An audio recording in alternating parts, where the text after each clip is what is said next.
Ya, kampanye akbar pasangan calon presiden nomor urut 02 pagi tadi digelar di Stadion Gelora Bung Karno, Senayan, Jakarta. Kita akan bergabung dengan rekan Vicky Rian untuk mengetahui suasana terkini di sana.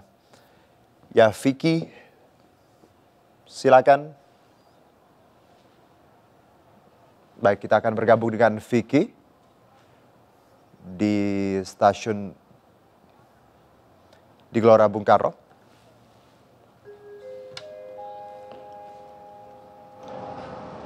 Selamat siang, kami informasikan kepada saudari. Ya, baik Juno dan juga pemirsa, ini rangkaian kegiatan kampanye akbar pasangan calon presiden dan wakil presiden nomor urut 02 Prabowo Subianto Sandiaga Uno ini baru saja berakhir, di mana tadi pidato kebangsaan Prabowo ini menandai berakhirnya kampanye akbar yang digelar di Stadion Utama Gelora Bung Karno, Senayan, Jakarta. Dan saat ini sejumlah petugas kebersihan baik dari pihak pengelola GBK maupun dari Pemprov DKI serta dibantu oleh massa yang hadir dalam kegiatan kampanye akbar ini turut membantu membersihkan sisa-sisa sampah yang memang masih berserakan di area Stadion Utama Gelora Bung Karno, Senayan, Jakarta.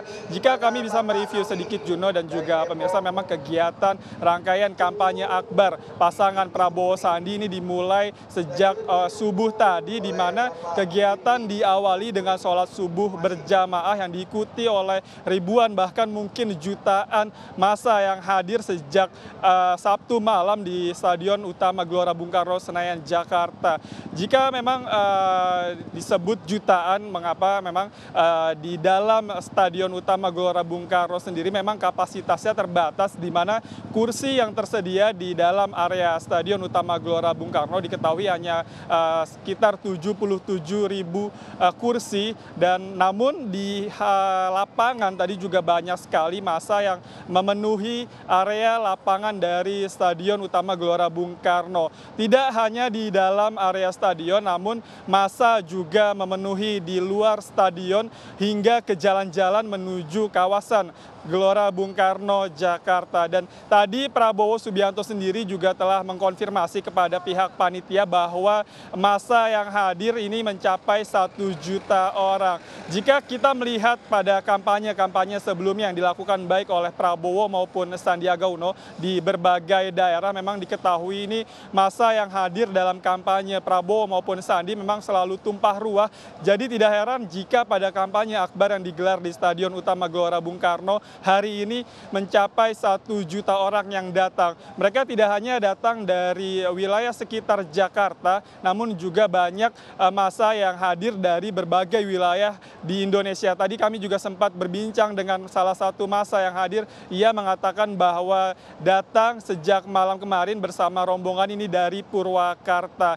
Dan tadi kegiatan kampanye akbar memang diawali sejak subuh, di mana sholat subuh berjamaah, kemudian tadi dilanjutkan oleh tausiah yang diisi oleh para tokoh-tokoh Muslim, juga ada tokoh-tokoh lintas agama, di mana mereka menyampaikan pandangannya mengenai kepemimpinan Prabowo dan juga Sandi. Tidak hanya itu, bahkan tadi di rangkaian acara ini juga turut diikuti oleh para pemimpin partai politik koalisi Indonesia Adil dan Makmur ini, yang diketahui menjadi koalisi pendukung dan pengusung pasangan Prabowo Sandi pada Pilpres 2019.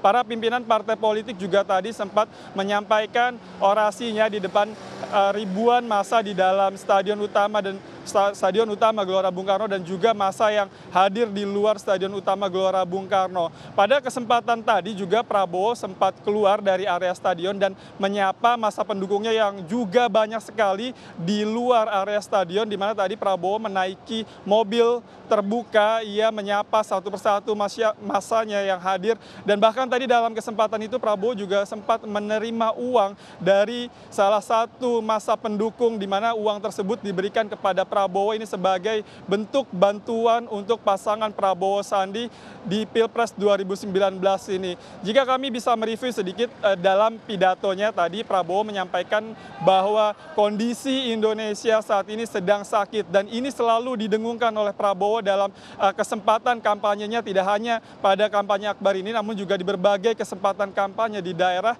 di mana Prabowo mengungkapkan Indonesia sedang sakit, kekayaan alam Indonesia ini selalu mengalir ke luar negeri. Dan ini menjadi perhatian Prabowo Subianto bersama Sandiaga Uno jika dirinya terpilih menjadi pemimpin Indonesia di 2019-2024 mendatang, bahwa ia mengatakan bahwa komitmen Prabowo Sandi, ia akan memastikan bahwa kekayaan alam Indonesia sebesar-besarnya digunakan dan dimanfaatkan untuk rakyat dan kemakmuran rakyat dan masyarakat Indonesia. Selain itu juga pasangan Prabowo Sandi ini berkomitmen untuk memastikan bahwa akan memperbaiki kondisi ekonomi Indonesia. Juno.